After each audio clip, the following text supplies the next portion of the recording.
Hello student. आज हम इस लेक्चर में जो हमारा नेक्स्ट हेडिंग है एजेंडा, इसके बारे में स्टडी करेंगे। एजेंडा मीन्स कार्यक्रम पत्रिका, विषय पत्रिका, list of item, list of subject जिसके ऊपर मीटिंग में चर्चा होने वाली है वो एजेंडा। तो इस तरह से इसका मीनिंग देखते हैं। Agenda means a statement containing a list of item to be discuss at the meeting. जो मीटिंग में जो सब्जेक्ट के ऊपर डिस्कस होने वाले, जो इशू के ऊपर डिस्कस होने वाले, जो आइटम के ऊपर डिस्कस होने वाले, उसकी लिस्ट या उसकी यादी, इसका मतलब है एजेंडा। और ये एजेंडा हमेशा जो मीटिंग का नोटिस रहता है उसके साथ भेजा जाता है रिलेटेड पर्सन को या मेंबर्स को। तो इस तरह से एजेंडा है, कार्यक्रम पत्रिका है, लिस्ट ऑफ आइटम है, लिस्ट ऑफ सब्जेक्ट है। A secretary has to prepare the agenda in consultation with the chairman। सो इस तरह से एजेंडा जो कंपनी का सेक्रेटरी हो, मीटिंग का जो चेयरमैन है उसके साथ डिस्कस करके इस तरह से एजेंडा बनाता है। Agenda is send along with the notice of the meeting. So इस तरह से एजेंडा हमेशा नोटिस के साथ भेजा जाता है रिलेटेड पर्सन को। तो इस तरह से एजेंडा है, कार्यक्रम पत्रिका है, विषय पत्रिका है जिसके ऊपर मीटिंग में चर्चा होने वाली है। इम्पोर्टेंस ऑफ एजेंडा, इसका ही हेडिंग है कि एजेंडा क्यों बनाया जाता है, एजेंडा क्यों नोटिस के साथ भेजा जाता है। देखते हैं। पहला, chairman can conduct the meeting efficiently with the help of agenda. जो मीटिंग का चेयरमैन है तो वो एजेंडा के हेल्प की मदद से या एजेंडा का मदद लेके जो मीटिंग में चर्चा होनी है तो जो एजेंडा का हेल्प लेके मीटिंग में चर्चा करता है। ये इसका इम्पोर्टेंस है। Chairman can discuss the item as per the sequence of agenda. So chairman, ये एजेंडा हेल्प करता है चेयरमैन को। क्या जो एजेंडा में जो सब्जेक्ट दिए, जो सीक्वेंसली दिया है, जो नंबर दिया है सीक्वेंसली, उसके हिसाब से जो सब्जेक्ट है सीक्वेंसली, उसके हिसाब से उसके ऊपर मीटिंग में चर्चा होती है। तो इस तरह से एजेंडा में जो सब्जेक्ट दिए हैं सीरियली, उसके हिसाब से मीटिंग में चर्चा की जाती है। ये इसका एक इम्पोर्टेंस है। Member can get sufficient time to think over the item given in the agenda. So इस तरह से मीटिंग में जब मीटिंग चालू रहती है तो मेंबर को कुछ समय दिया जाता है एजेंडा के ऊपर सोचने के लिए, ताकि वो अच्छी तरह से सोच सके और उसके ऊपर चर्चा कर सके। So that they come well prepare for the meeting and actively participate in it. So इस तरह से जो मेंबर्स है वो एजेंडा के ऊपर अच्छी तरह से तैयारी कर सके, उसके ऊपर स्टडी कर सके। इसलिए एजेंडा हमेशा नोटिस के साथ मीटिंग के पहले 21 दिन पहले रिलेटेड मेंबर को भेजा जाता है। All item included in agenda are discuss in the meeting. जितने भी सब्जेक्ट, जितने भी आइटम, जितने भी मोशंस, जो सब्जेक्ट है एजेंडा में इंक्लूड है, एजेंडा में लिखे हैं, वो सब के ऊपर मीटिंग में चर्चा की जाती है। तो इस तरह से इम्पोर्टेंस है एजेंडा का। नेक्स्ट हम हेडिंग देखते हैं quorum.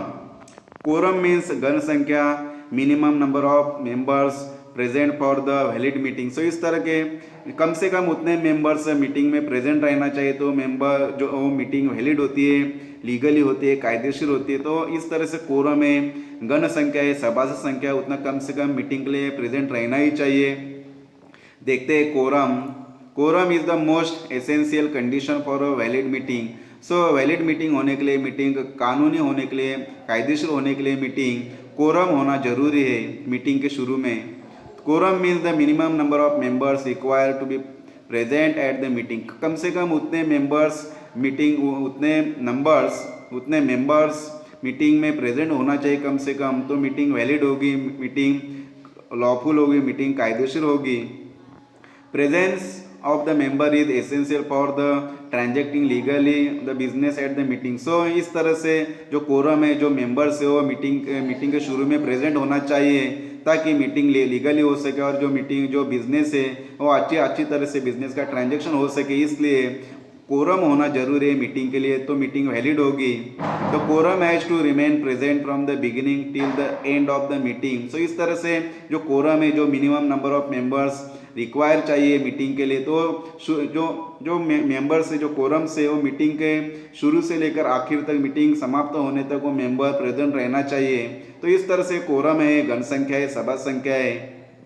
Secretary must ensure the quorum before the commencement of the meeting. So इस तरह से जो कंपनी का सेक्रेटरी है वो मीटिंग शुरू होने से पहले जो मीटिंग के लिए कोरम है क्या नहीं वो देखता है, और कोरम नहीं रहेगा तो मीटिंग वो पोस्टपोन करता है, मीटिंग इनवैलिड रहती है। तो इस तरह से कोरम रहेगा तो मीटिंग लेगा, कोरम नहीं रहेगा तो मीटिंग नहीं, कंपनी में मीटिंग नहीं होती, वो पोस्टपोन होती है। तो इस तरह से कंपनी का सेक्रेटरी मीटिंग शुरू होने से पहले कोरम देखता है, कोरम रहेगा तो मीटिंग होती है।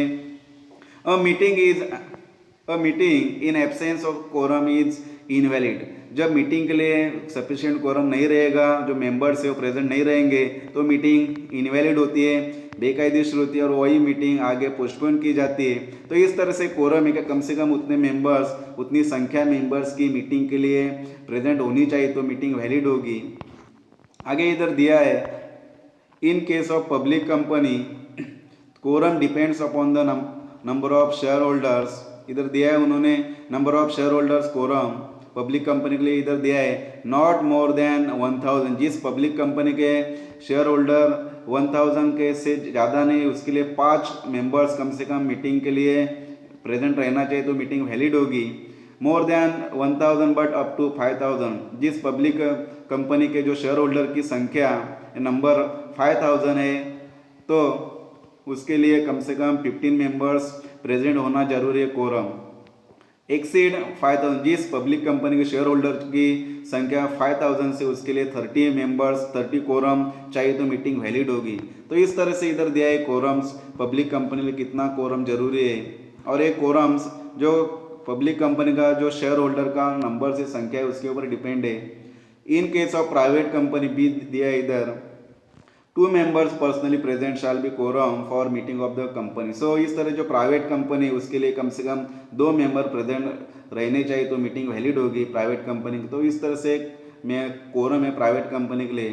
Quorum for board meeting according to the provisions in the company act, a quorum for board meeting is 1/3 of the total number of directors. So इस तरह से जो कंपनी का बोर्ड ऑफ डायरेक्टर्स है उनकी मीटिंग, जो बोर्ड ऑफ डायरेक्टर्स की meeting रहेगी, तो उनके लिए 1/3 कोरम जरूरी है। जितने भी डायरेक्टर्स है उनमें से 1/3 डायरेक्टर वो मीटिंग के लिए प्रेजेंट होना चाहिए, तो मीटिंग वैलिड होगी। और 2 डायरेक्टर्स विच इज हायर, या 2 डायरेक्टर चाहिए, जो इसमें से जो ज़्यादा नंबर है 1/3 या 2 डायरेक्टर जो इसमें से ज़्यादा नंबर है वो मीटिंग के लिए कोरम चाहिए, तो मीटिंग डायरेक्टर्स की मीटिंग वैलिड होगी। तो इस तरह से बोर्ड ऑफ डायरेक्टर्स मीटिंग के लिए कोरम चाहिए 1/3 या 2, इसमें से जो ज़्यादा ना संख्या है वो कोरम के लिए होती है, वो कोरम चाहिए, तो board of directors meeting valid होगी। तो इस तरह से कोरम है। आज के लेक्चर में इतना ही।